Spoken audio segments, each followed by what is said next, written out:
What has changed in your life from before the election result to now knowing? The energy and bandwidth that's going into things that are out of your control versus what you can control. It surprises me about how much bandwidth is going there. Grab life by the horns. And if you have friends that are complaining, it's like, hey man, how much is the government spending federally on this stuff? And you're worried about your one home. Stamp duty is a state thing. If you want to kind of dictate, live life on your own terms, you can't be relying on the government to help you get there. The government will make moves that in a decade will come into fruition. It's a slow moving ship. If you wait 10 years, the market's going to move without you. G'day everyone, welcome back to another episode of the Australian Property Investment Podcast. I want to start off by saying a massive thank you to everyone that's tuning in. The feedback that we're getting from people, not only on YouTube, but through our website and our socials. First of all, a heartfelt thank you so much for giving us your time and energy. What's the saying? With great power comes great responsibility. So for everyone that's kind of giving me your time, I want to repay that by giving you as much knowledge, insight that we have behind the doors here at Atelier Wealth, and make sure that you walk out of this, or step out of this episode with just a little bit more knowledge under your belt. I want to start off by saying, by the time this episode goes to air, guys, the election will be done and dusted. Oh, yeah. And as you're listening, I just want you to stop and think, what has changed in your life from before the election result to now knowing? Because I'm looking at it going, not much in my life is going to change.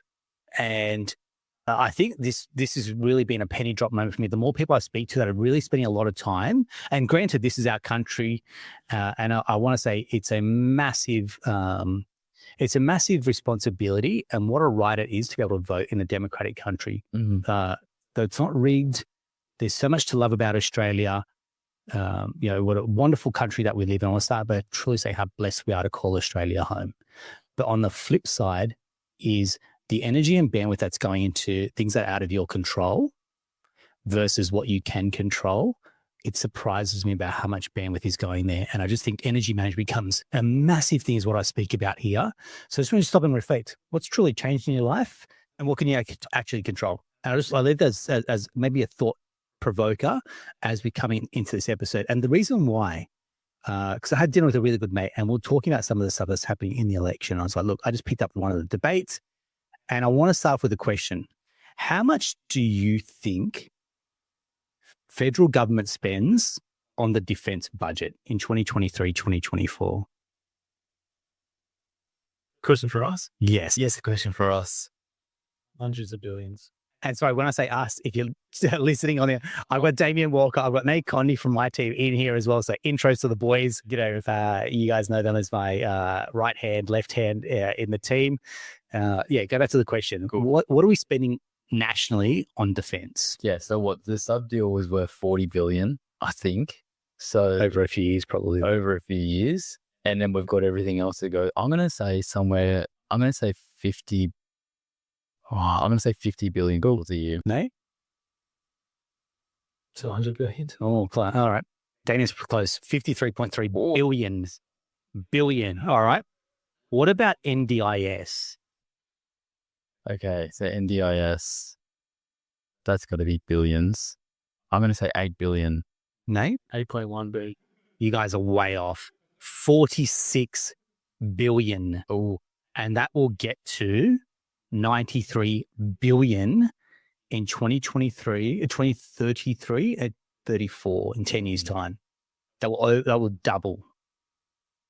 So I just want to start there as a bit of a preface. I'm talking about billion with a B, and let me explain to you why I want to go here. When I hear about people and they think about their one property in one suburb, trying to buy their first home, and they put it on the federal government, what I actually just can't understand what outcome you're looking for here.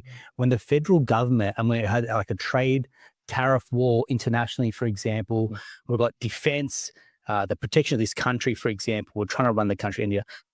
Why is the federal government lumped with trying to get housing for Australians? Like, it's a very controversial thought, but I just want us to zoom out a little bit and go, hey mate, put matters into your own hands, grab life by the horns. And if you have friends that are complaining, it's like, hey man, how much is the government spending federally on this stuff? And you're worried about your one home. Stamp duty is a state thing. mm-hmm. Sure, there's incentives, there's policies that happen at a federal level that will now enable first-time buyers to get into the market, or enable single parents to get in the market, older Australians. I absolutely love these policies. Ranger Super, whatever they can do, they will do. But if they're trying to solve the housing crisis, absolutely not. Oh, definitely. I mean, Absolutely not. even planning, zoning is state and council government, Or state government. right? Absolutely, mate. Let's also go here for a second. And I guess where I'm trying to get to is what's the role of the government and what's the role of the individual? Mm. And I really feel like if you want to kind of dictate, live life on your own terms, you can't be relying on the government to help you get there. The government will make moves that in a decade will come into fruition. It's a slow moving ship. You're moving a country, right? Yeah. So policy will come into place, like Albo's $100,000 homes. Yep. And then what is it for first home buyers, or there's a portion for first home buyers? I mean, it's part social for housing as well. They're not going to build that once they get elected next month. Yeah. Alabama used to build 100,000 homes. I don't know. They'd have a projection, but they're obviously going to be out as well by however many years, because every government project is delayed. Yeah. So it's like, yeah, all right, the government's going to help, but it's going to take a long time. If you wait 10 years, the market's going to move without you. I mean, homes should double it. Homes probably should double every 10 years is the general, is it? Yeah. Let me just also, on this vein, let me talk about empathy. And I'll frame this by saying I can't expect our politicians to have empathy for the working class. Let me give you an example. Could you empathize with a single mum, Damien? No. Nate, can you empathize with a family of 3 kids? You don't have kids. If I was to try and empathize on someone on $65,000, with all due respect, I don't earn that anymore. I can't understand your problems, my friend. Mm-hmm. Like and if all my friends or all my social circle were all privileged and we didn't know the price of petrol, we never had to worry about paying for the kids' education, we never had to worry about the flights, we didn't have any economic problems to worry about because we were in a federally elected seat and a lot of this stuff is taken care of. They wouldn't know the price of going to the Bowser and filling up they would not. It's all on the company card. It's all on a government fuel card, right? Oh, that's the main headline today. Dutton said the carton and eggs was worth $4. Yeah, you would. It's not, and to me, it's not that they're out of touch. Yeah. It's just like that's not their concern. Yep. Like I wouldn't know the price of some things in our office even. That doesn't make me out of touch. He goes, that's just not in my remit. And I'm just you're trying to get someone to solve the problem they've got no empathy in. Like, how on earth are they going to try and solve a problem for working Australians on a single income with soaring inflation and household bills and everything, when they actually cannot empathize with that problem? They do try. They try, but they do a terrible job because they can't take themselves back to that place. Well, going back to my other point, the government can only do things and then they move the needle so slowly. And by just a little bit. Yeah. Just enough so we don't riot the streets. Mate, correct. And I feel like that's just what I wanted to really double down on the start of this episode, going, if the energy and frequency that you have with people around you that are playing that space and you're trying to play a bigger game, and let's put this on the table, while there's so many Australians that are struggling to buy their first one property, we've done strategies this week that have probably shown people how to buy 5 properties this year alone. That's nuts. But when you think about, if you're listening, let that sink in for a second. People struggling to buy one property, and you come to us, and on our watch, we're getting to buy 5, 6 properties in a year, become a 1% property investor. You are, at this stage, you're automatically uncommon. Mm-hmm. You're automatically a 1% property investor that renders you uncommon to everyone else. Mm-hmm. And I think that's where you can't then empathize with the person trying to get their first property when you've automatically gone and bought 4, 5, 6 in 1 year. And I think that's a real headspace to me where I try to get people to really move the needle and shift gears, going, it's not a position of privilege and you don't care about anyone else, but your win has not come at the loss of that first home buyer. They're not buying in Perth or wherever suburb you're buying in if they're living in Sydney. You haven't stolen their dream of buying that first home. So don't feel guilty about it, is what I'm trying to say. Don't think your success is derailing someone else's ability to get into the market. In fact, if you're buying and providing rent for someone, you're doing the government's job effectively at that point. They love it. Yeah, both Damien said, yeah. That's what they want. And so it's more like stop looking towards the government, start looking towards your broker. Yeah. You can look towards the government. They can't actually do anything for you individually. They can move the needle for a broad population. But if you want a plan for yourself, then you've got to speak to either a broker, a planner, your accountant, and start to do something in place, a strategy in place to get it done. Do something. Cool. So what we want to do is start here and take you on a journey to go. So what are the common policies that we're seeing? What are the problems that we're solving? What are the situations that we're unlocking that are getting results? So we want to let you into our world to show you what we're doing on a day-to-day basis that hopefully will solve maybe one of your pain points or someone in your circle that's suffering in silence with some of these issues, and go, bang, let's move this issue out the way, barrier unlocked, and let's move to the next level in your growth as well. So Nate, you boys have heard me talk, and if you're listening, I'm very big in what we call strategic mortgage broking. So these aren't loans that we're just kind of peddling. We're not peddling product here. It's actually solving real problems here. That's what I call strategic mortgage broking. And if your mortgage broker isn't speaking to you in a strategic way and coming up with what we call a plan on a page, i.e. a loan strategy, I'm not saying just only choose us, but I'm saying question if you've got the right broker in your corner as well. So let's fire through a couple of policies. And let's start with probably the most simple one is what I think, which is I can't get a loan because I'm on probation. Yeah, that or I'm brand new in my job. I haven't even started yet. I'm starting a job in a week's time. Yep. Mm-hmm. We can get you going with an employment contracts, first pay slip. Once, you can get pre-approved without a pay slip, right? As long as you've got the employment contract, to having a pay slip by the time, formal approval is due. Yeah. Yeah. If you're listening and you hear someone say that, I just got to shut this down. You can absolutely get a loan on day one on the job when you have an employment contract, not casual, but if you're permanent, part-time, full-time, for example, we can definitely use that income. And I don't know how long this old wives' tale's been bandied around for, but I've just got to say at no point now if you hear it on your watch, you say, absolutely, mate, you can get a loan if you're on probation. So don't feel like you got to serve out 6 months to then get a loan or track on history of employment. I remember I did a loan for a 60-year-old who was just re-entering the workforce after 10 years off. Yeah. One pay slip and we had the loan done. Yeah. And we're not talking like non-bank lenders here. We're talking two of Australia's biggest banks. Yeah. Two of Australia's biggest banks. This is their policy. And it's been that policy. I've been broking for nearly 10 years. It's been that policy for 10 years. So this is not something new that's happened. This has been around for a long time. So I want to say tick on probation. Awesome. Another one, maternity leave. If you're on maternity leave, again, the major banks, most of them will take you pending a return to work letter. But I just need to see your return to work salary, how many days you're working, and a date. Good to go. So the question sorry, Damien, I need to jump in. So the question usually comes up is, I don't know if I'm going to return to work full-time, part-time. That's not a deal breaker at this stage. You go, look, get the return to work date. Maybe if you think you're going to go back 3 or 4 days, or if you're going to return back to work 5 days, and then it's like, I've got to have this awkward conversation with my employer about my return to work. Explain and say, look, this is what I'm looking to do. We're going to the bank to get a loan. I'd like to get a return to work that shows this is my full-time income and I can return to the role in a full-time capacity should I want to.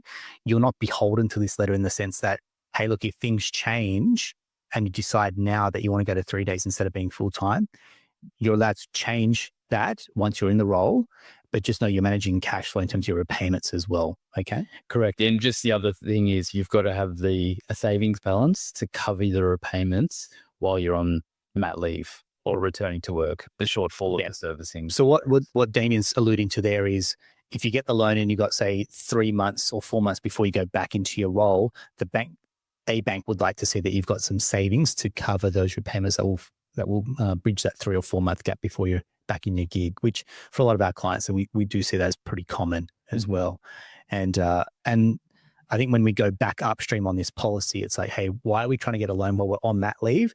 It's generally because now we're going to a nesting period, or we know we want to put down roots, for example. And I say a child will generally take off $50,000 to $60,000 off your borrowing capacity. So if you are in the midst of family planning, I always say, get the loan before the baby comes along and you'll find a way to make ends meet. I'm telling you this now, first-hand experience. I can tell you now, 2 kids under my belt, you will find a way to eat and pay your mortgages as well. So if you're sitting there in the spreadsheets and going, man, we're not sure about cash flow, trust me, you will find a way, because as time goes on and then you have reduced return to work income and you have a dependent, the only thing that's going down is borrowing capacity. The only thing that's going up is property prices on where you want to live.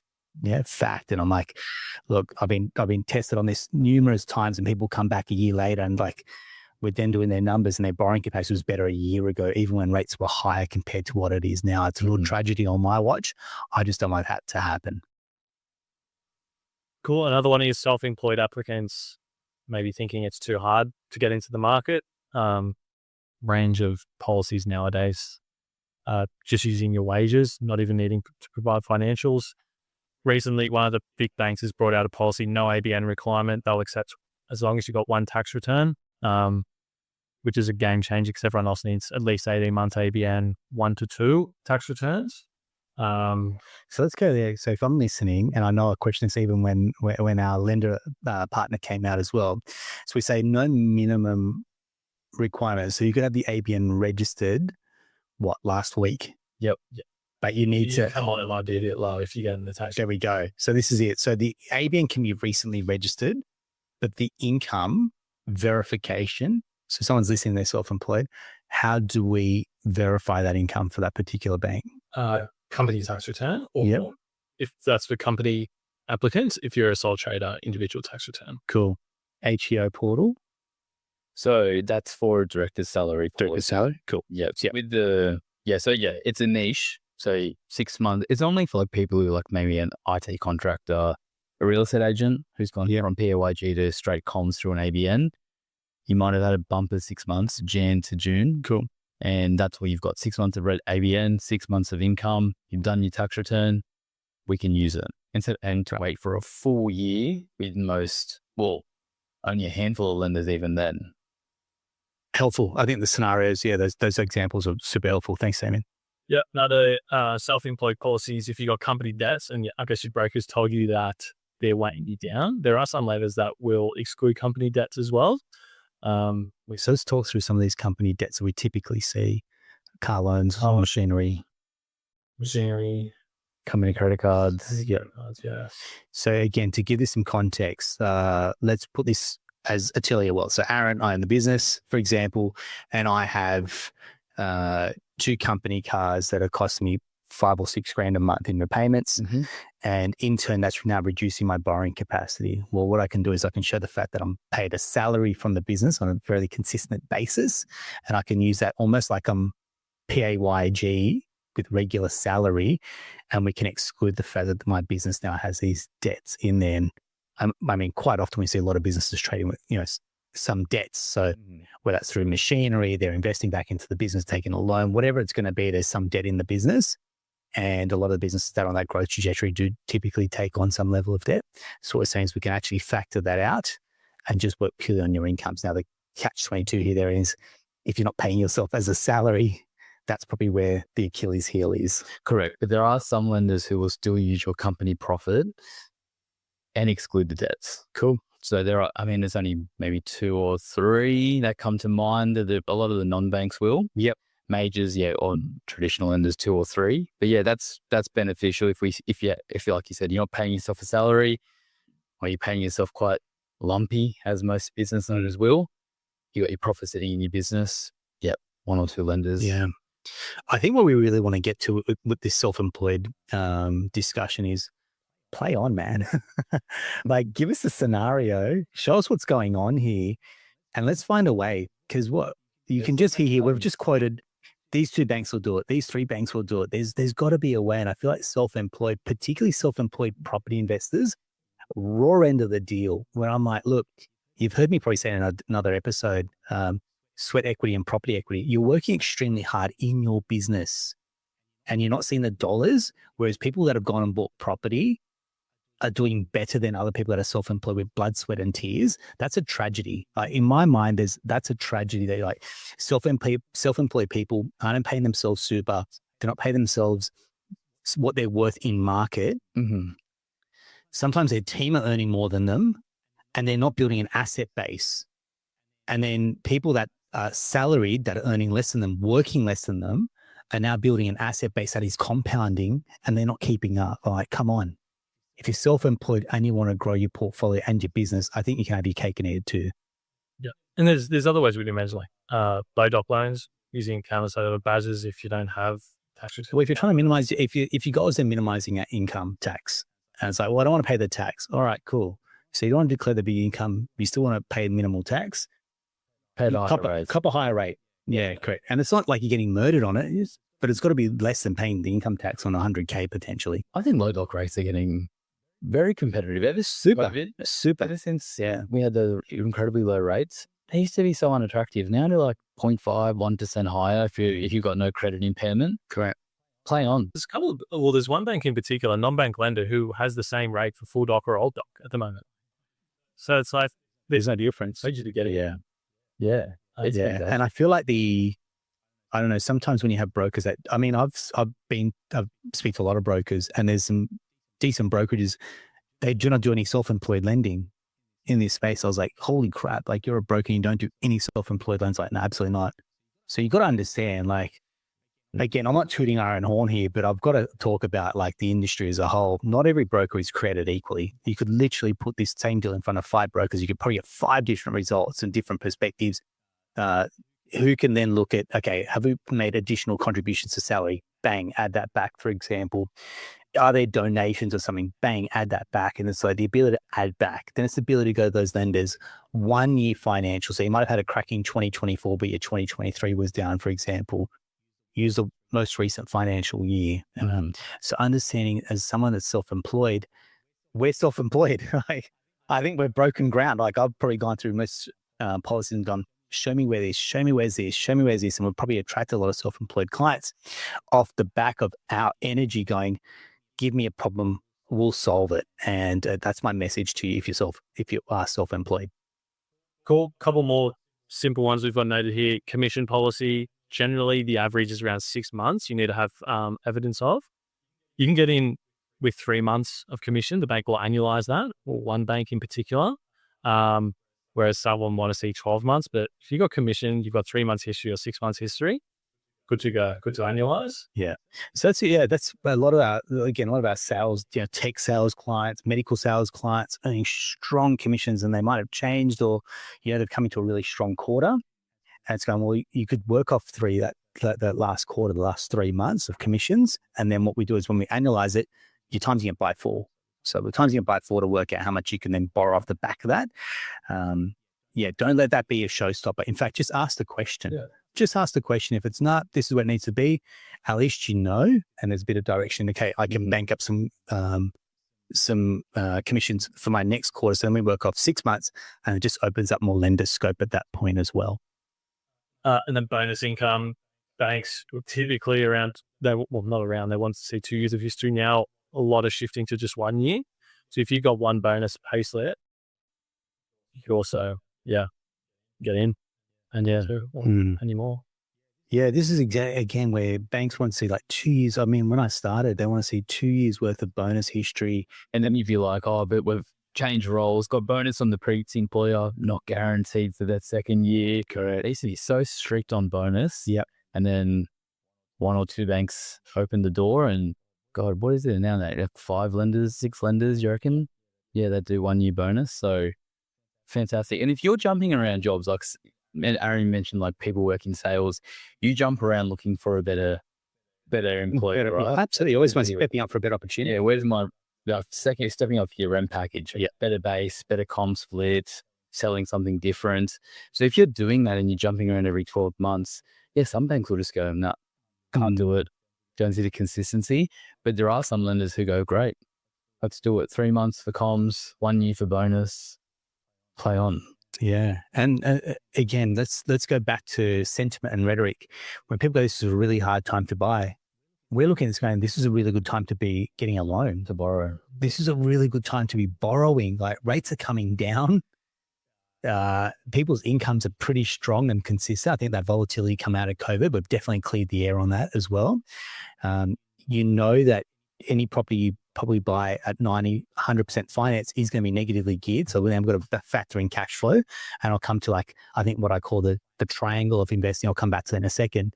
But I'm just trying to say, with the amount of changes that we've had in lending policy, we are genuinely excited when we very rarely will find a deal that like, or a scenario where we can't do it. In fact, I don't think there's really any scenarios that come across our desk where we have no option.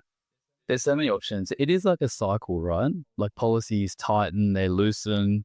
Royal Commission 2019. Yeah, it's going back. Everything just went pulled in. Maybe go back to 2014, 15, interest only slowdown. So 30% caps on the amount of interest only loans a bank will do, mate, far before your time, Nate.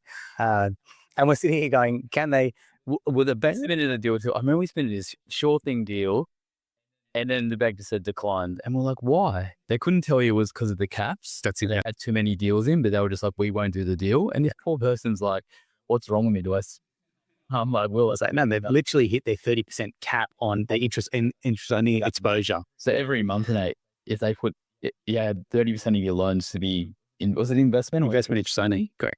And once you hit that cap, you couldn't do any more. So people was getting declined and you weren't told where they were at with their cap. And now it's like, we're back into where policies are starting to open up again. I mean, CBA, I'll let you know a lender, when the nation's biggest lender, CBA, will do a 95% investment loan. I mean, when I saw that, I was like, mate, they're back. Yeah. They're back. They're ready to rock and roll. Yep. Cool. So that's everything I got for, I guess, this simple, we did rattle on all day. I got a couple of new policies that have come out in the last few weeks. One non-bank lender is now doing no LLI up to 90% LVR. That's for individuals, trusts, investment, owner-occupied, P&I, interest only. There's no real cap on it. Don't have to be employed in any particular industry. I'll just waive it. Yep. And when does that end? It's a special. It's app submitted by, I think, June. Mid-June. Yeah. Yeah. So that's a good one. I'm hoping they extend that. Like if the campaign's gone to plan, they may extend it. Mm-hmm. Yeah, they've been doing rate promos for the last year probably, and they're always extending them, tweaking them slightly. But yeah, we'll see. And then another bank, major bank, has also changed the way they're looking at HECS debt with all the talk of, I guess, the government around. I mean, it's common knowledge. It's common fact. It's in the media.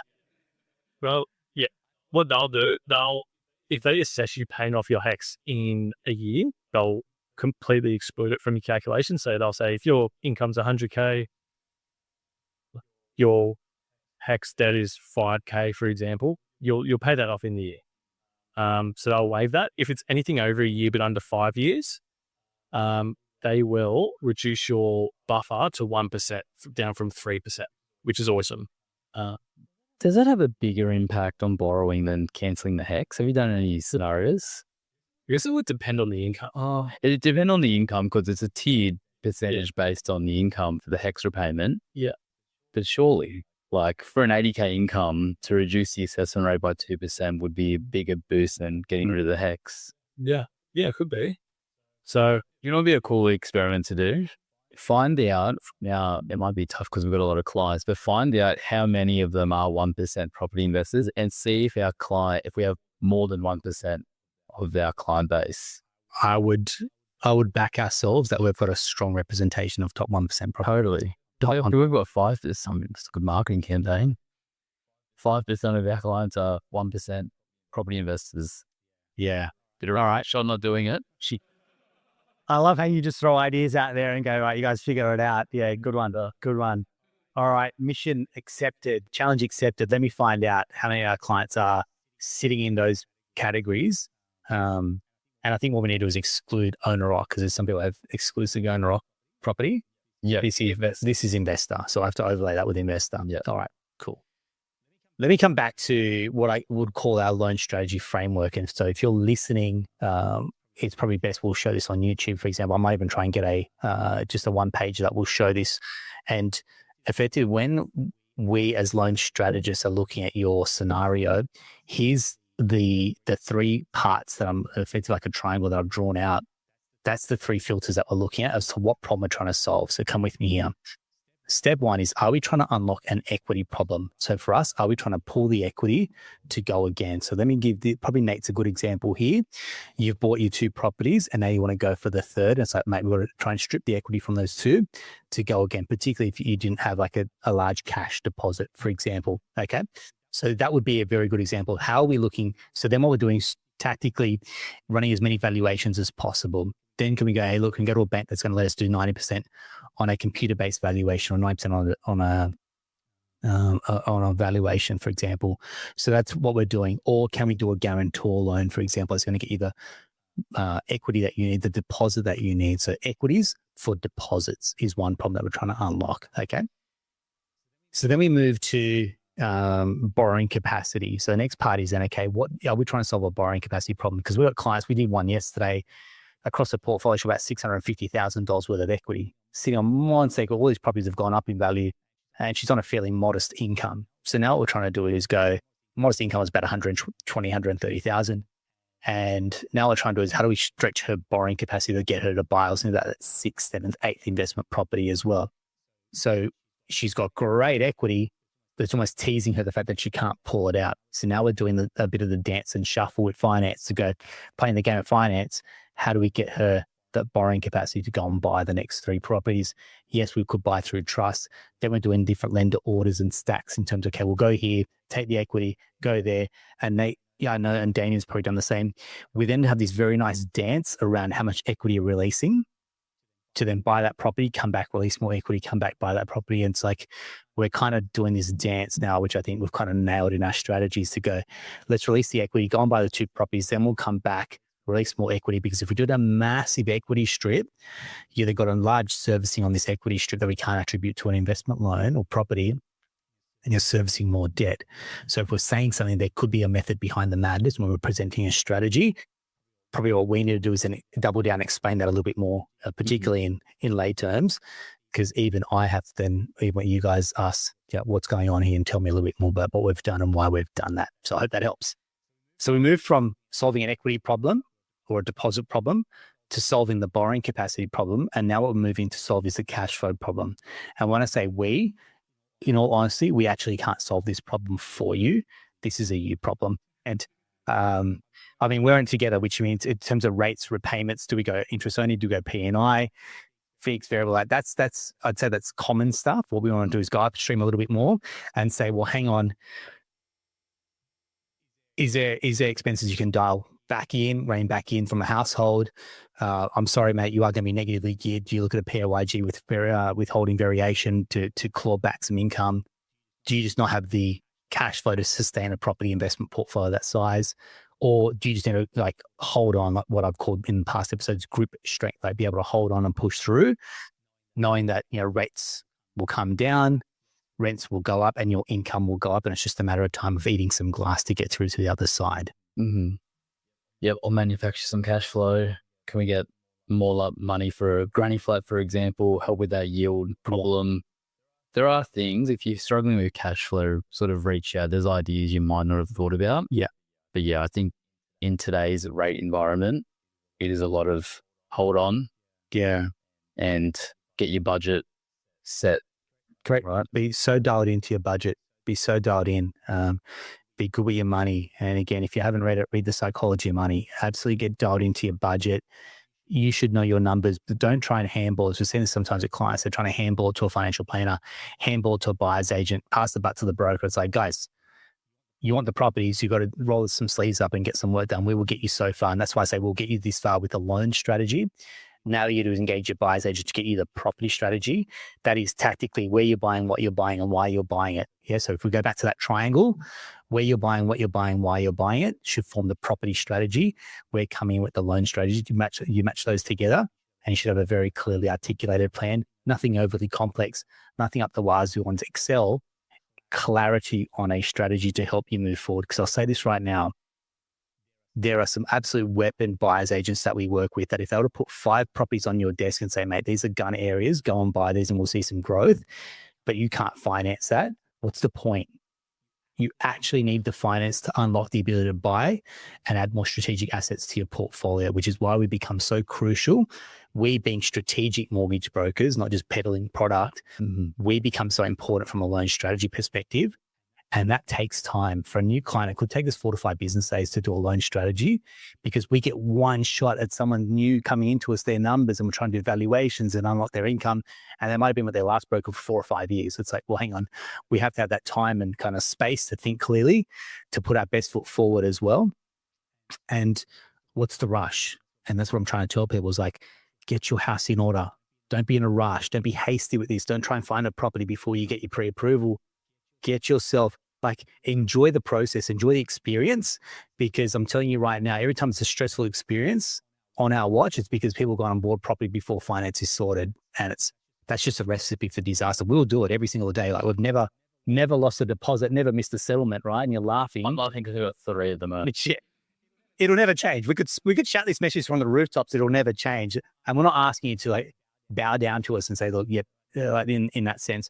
But it's just more to say, hey, if you want to enjoy this experience of being a top 1% property investor, hey mate, get that pre-approval going. And while you're doing that, get the next pre-approval going. So automatically you can just pick the next one off the shelf and keep going. We don't mind that. We love that. It's like, let's get organized. Let's go to the races and get organized with these pre-approvals. And as soon as one's getting done, we're moving on to the next. The trust might get set up here as well.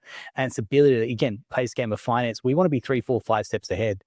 But we just got to think, mate, next logical step, let's get this pre-approval locked and loaded, and let's move on to the next one after that. So I really just want to kind of, at the end of the episode, put a pretty bow on it and say, look, strategic broking goes into the policy part, what Nate mentioned. Strategic policy goes into that perfect triangle that I'm speaking about in terms of what problems are we trying to solve here. And if you can have this vernacular when you're talking to other investors and going, what problem are you trying to solve for?